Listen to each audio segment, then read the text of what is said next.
Good evening and welcome to another installment of the New York Minute Sports Show. The Yankees have a batting bonanza in the Bronx against the Blue Jays. It's New York Minute Sports. It's New York sports for New York nuts. Don't forget to like. Don't forget to subscribe. Let's go! Think of your children pledging allegiance to the Maple Leaf. That's when Buck Martinez started saying, you know, the Yankees aren't a good team. The Yankees, they're not a good team.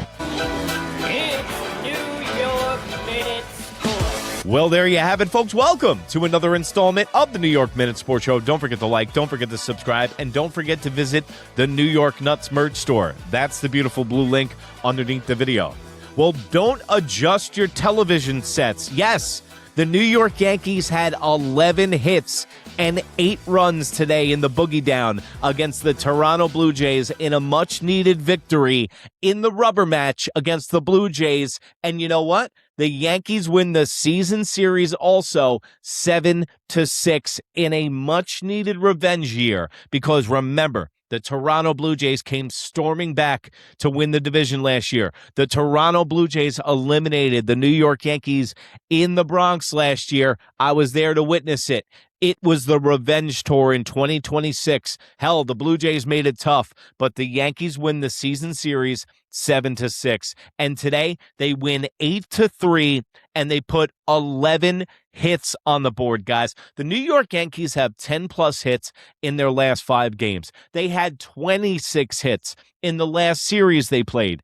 And now they're sitting 3 games back out of first place from the Tampa Bay Rays, and the New York Yankees are poised and playing some of their best baseball of the year. If you ask me for what it's worth, this is one of the best Yankee victories all season long.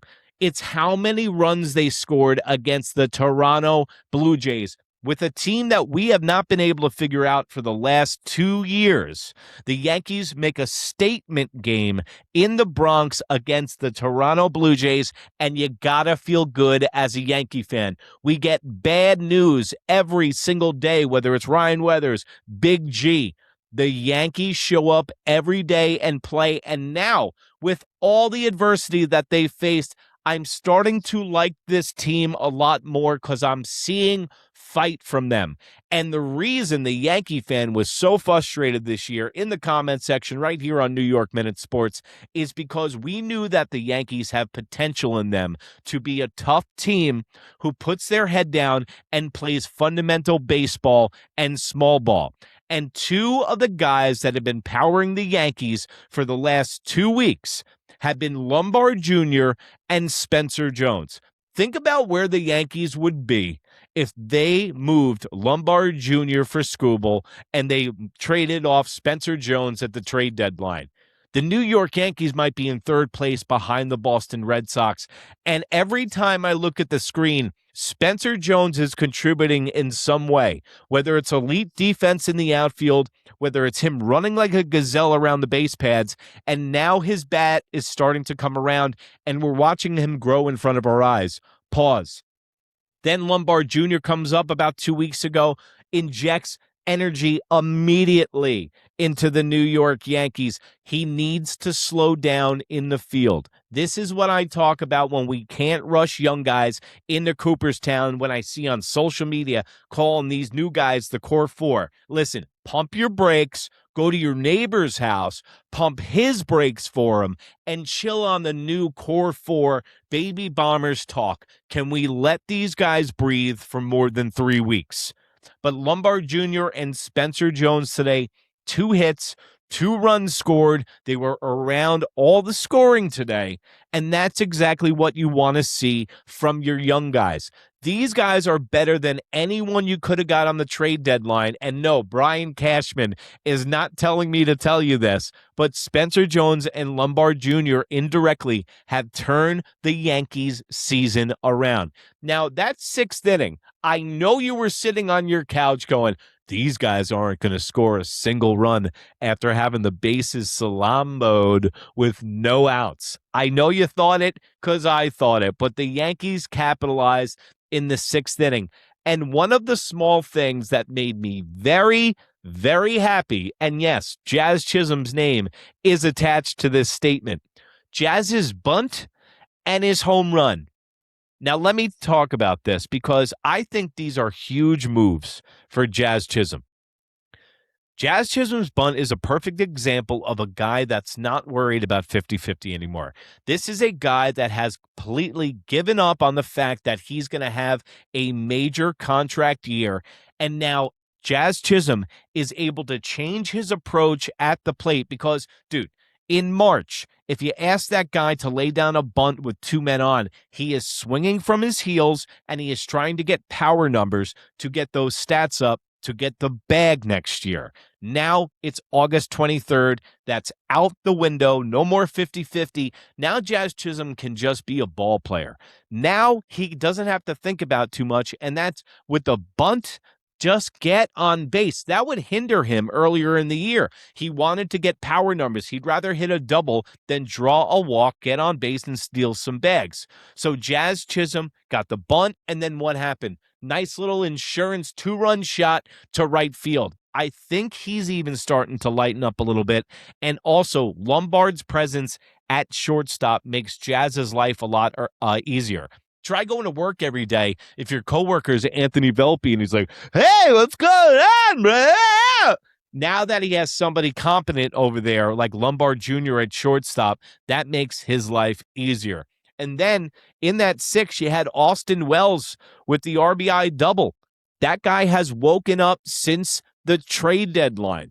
I even said on this show that all the guys that were on the trade block about a week after the trade deadline, they all woke up and had a good week because the pressure was kind of off. Austin Wells was being included, being sent down or traded off. Now, before you look, Austin Wells' OPS is 830 since the All-Star break. And the guy has been playing better, and he's been getting hits. Hell, even Spencer Jones is hitting 233 now, and yes, Trent Grisham has been on an absolute tear the last 10 games. Absolute tear. And with the insurance home run today, Trent Grisham seems like he woke up. But is that going to be the whole team? You got to get hot eventually in a baseball season, and maybe the New York Yankees are choosing the end of the year to play their best baseball. I know the injuries are trying to stop us from our mission statement, but the New York Yankees' next man up mentality is what they're doing. And today, for me, was a statement win in the Bronx. And then also, let's mention and give some props to Brian Cashman and the front office of their pitching lab. Think about how many guys have come to the Yankees that were on the scrap heap that have come here and turn their careers around. Remember Luke Weaver a couple years ago? Got us to the World Series closer. Paul Blackburn is having that exact same season, but he's better than Luke Weaver was at any point for the New York Yankees. And then you get a guy like Hedrick, who Aaron Boone was saying his name in the middle of the night while he slept, and anybody with a microphone and a pair of ears, he would speak about Hedrick being the eighth inning guy this year. And now, before you can realize your seventh, eighth, and nine guys is Blackburn, Hedrick, and Bednar until further notice. Until Cruz gets his shit together, and he's been a little rough. Tim Hill needs to get his stuff in order. Blackburn, Hedrick, and Bednar are the way forward in the bullpen. Then we had scrambled egg brains Carlos Rodon pitching today, who went 4 innings pitched, 2 hits, 1 earned run, 2 walks, 2 strikeouts, 76 pitches. The guy's still on a pitch limit. But just like every single start, he mows down the first inning, and then he gets in trouble in the third inning.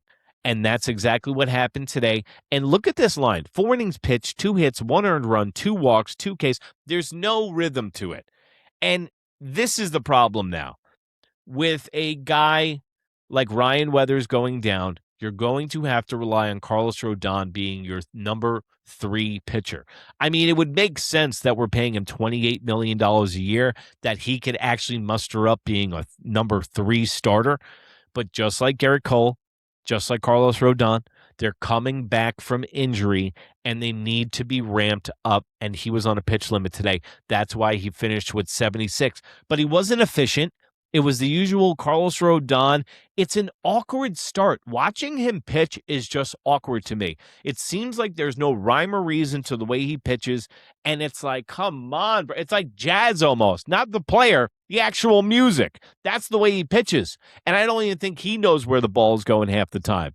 And I think the reason he got hurt is he came back from the injury out of shape. We have pictures of him looking like he ate the old version of Carlos Rodon. So it makes me worried that we're going to rely on this guy because I don't think he's good in crunch time. Anytime he's been in a pressure situation, he folds like a cheap umbrella, but the New York Yankees need him, and they try to get cute with mitigating injury for Max Fried. I think the way this is going with Max Fried is he's got like a month left in that arm, and the Yankees are trying to delay him from starting games. But with the addition for the September rosters coming up for the New York Yankees, where they're going to be able to add guys to the roster, they're going to be able to add numerous arms from their farm system to try to lengthen out this bullpen.